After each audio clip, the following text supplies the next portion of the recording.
নমঃ ভগবতে বাসুদেবায়। জয় শ্রীকৃষ্ণ। রাধে রাধে। নমস্কার ভক্তগণকে রিমিস ভার্সেন এই চ্যানেলের পক্ষ থেকে সকলকে সুস্বাগতম। আশা করছি কৃষ্ণ কৃপায় আপনারা সকলে ভালো আছেন, সুস্থ আছেন। ভাদ্র মাসের প্রথম একাদশীটির নাম হলো অজা একাদশী বা অন্নদা একাদশী। আজকের পর্বটিতে এই অন্নদা একাদশী বা অজা একাদশী কত তারিখে পালন করা হবে এবং একাদশীর তিথি শুরু ও শেষ কখন হচ্ছে, একাদশীর সংকল্প মন্ত্র, পারণ মন্ত্র এবং পারণের পূর্ণাঙ্গ সময়সূচি এবং অন্নদা একাদশীর ব্রত পালন করলে কি ফল লাভ হয়, এই একাদশীর মাহাত্ম্যই বা কী, এই একাদশীর দিন কি খাবেন এবং কি খাবেন না, কি কি করণীয়, এই সমস্ত কিছু নিয়ে জানবো আজকের পর্বটিতে। দর্শক বন্ধুরা, পর্বটি সম্পূর্ণ দেখার অনুরোধ রইল। হিন্দু ক্যালেন্ডার অনুসারে একাদশী দিনগুলি অতি পবিত্র একটি দিন। এই দিন ভগবান বিষ্ণুর উদ্দেশ্যে উৎসর্গীকৃত একটি দিন। ভাদ্র মাসে কৃষ্ণপক্ষে একাদশীটির নাম হলো অন্নদা একাদশী বা অজা একাদশী।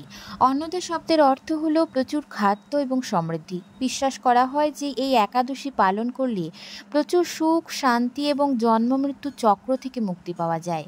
ভক্তরা এই দিনটি ভগবান বিষ্ণুর উদ্দেশ্যে উৎসর্গ করেন এবং উপবাস থেকেই ভগবান বিষ্ণুর মাতা লক্ষ্মীর পূজা করে থাকেন, যিনি বিশ্ব ব্রহ্মাণ্ডের রক্ষক হিসাবে পরিচিত। ভক্তরা উপবাস করেন এবং ঐশ্বরিক আনন্দে পরিপূর্ণ জীবনের জন্য তার আশীর্বাদ কামনা করেন। এবছর অন্নদা একাদশী তিথি পড়ছে পয়লা ভাদ্র 1432 বঙ্গাব্দ এবং ইংরাজির 18 আগস্ট 2025 সোমবার সন্ধ্যা 6:09 এবং একাদশী তিথি থাকছে 2রা ভাদ্র 1432 বঙ্গাব্দ ইংরাজির 19 আগস্ট 2025 মঙ্গলবার ওই দিন বিকাল 4:06 পর্যন্ত। বাংলা পঞ্জিকা অনুযায়ী 2রা ভাদ্র এবং ইংরাজির 19 আগস্ট 2025 মঙ্গলবার ওই দিন পালন করা হবে অন্নদা একাদশী বা অজা একাদশী। এই একাদশীর মাহাত্ম্য কি? এই অন্নদা একাদশীর কাহিনী গভীর এবং জ্ঞানগর্ভ।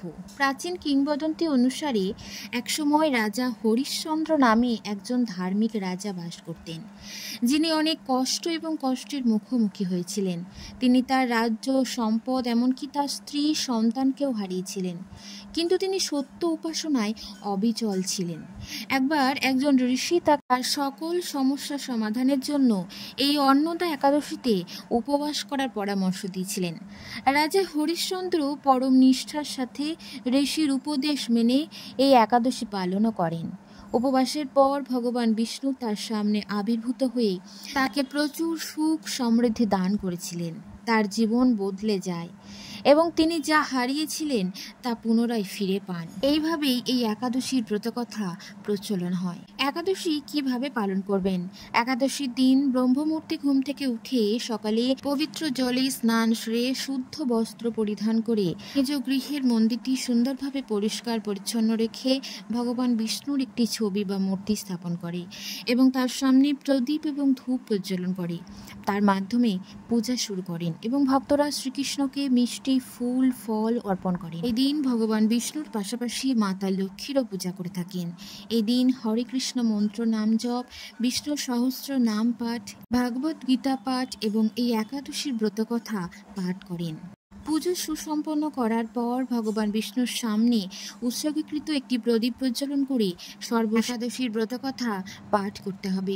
আরতি এবং ঐশ্বরিক আশীর্বাদ প্রার্থনার মাধ্যমে এই পুজো সমাপ্ত করতে হবে। এই অজা একাদশী বা অন্নদা একাদশীর পারণ পড়েছে 3রা ভাদ্র 1432 বঙ্গাব্দ এবং ইংরাজির 20 আগস্ট 2025 বুধবার সকাল 9:33 মধ্যে একাদশীর পারণ সম্পন্ন করতে হবে।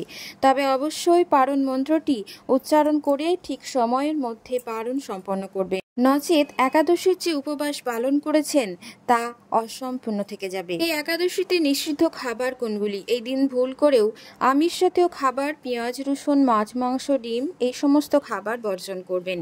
অ্যালকোহল বা নেশা জাতীয় দ্রব্য বর্জন করবেন। এই দিন ভুল করেও সরষের তেলের কোনো রান্না করা খাবার গ্রহণ করবেন না।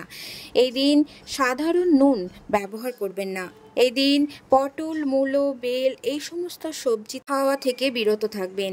চাল, গম, ভুট্টা, যব এই জাতীয় শস্য এবং মুগ, মাসকলাই, খেসারি, মটরশুঁটি, বরবটি, শিম এই সমস্ত ডাল একাদশীতে খাওয়া উচিত নয়। এই দিন আপনি ফল, দুধ, জল, মিষ্টি জাতীয় কোনো খাবার, সাবুদানা তৈরি কোনো খাবার, নিরামিষ খাবার, শুকনো জাতীয় অর্থাৎ বাদাম, কাজু, কিশমিশ এই সমস্ত খাবার একাদশীর দিন খাওয়া যেতে পারে। এই দিন মনকে সংযত রাখা উচিত। এই দিন কাউকে অত্যাচার করা, অপমান করা, অহিংসা, গোহত্যা এই সকল নিন্দনীয় কাজ থেকে বিরত থাকবেন। এই একাদশী পালন করলেই পরম সুখ, পুষ্টি, শান্তি এবং জন্মমিত্র চক্র থেকে মুক্তি পাওয়া যায়। এই একাদশীর ব্রত পালন করলেই অশ্বমেধ যজ্ঞের সমান ফল পাওয়া যায়। তাই ভক্তগণ নিষ্ঠার সাথে এই একাদশীর ব্রত পালন করুন, অপরকে পালনে সহায়তা করুন। দর্শক বন্ধুরা, পর্বটি আজ এই পর্যন্ত ছিল। সকলে ভালো থাকুন, সুস্থ থাকুন। নতুন পর্বে আপনাদের সকলের সাথে আবারও দেখা হচ্ছে। হরে কৃষ্ণ, রাধে রাধে। ধন্যবাদ সকলকে ভিডিওটিতে জুড়ে থাকার জন্য।